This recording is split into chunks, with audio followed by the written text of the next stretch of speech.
According to multiple reports, SARS issued a final letter of demand to Mihlali after she allegedly failed to settle her personal income tax. The original amount was around 490,000 rand, but with penalties and interest, it reportedly surged past 580,000 rand. The letter, dated 5 June, allegedly came just weeks after Mihlali made headlines for purchasing 2 Hermes Birkin handbags worth 1 million rand.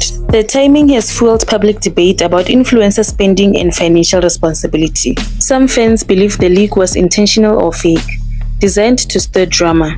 Others argue that SARS documents are confidential and should never be shared without due process. Mihlali has not publicly responded to the reports, and no formal legal challenge has been confirmed. One tweet read, "580k is a lot, but let's not judge without facts." Another said, "If you can afford Birkins, you can afford SARS." While this story is still developing, it's a reminder that financial transparency and digital ethics matter, especially when you're in the spotlight. What do you think of Mihlali's alleged tax drama? Drop your thoughts in the comments.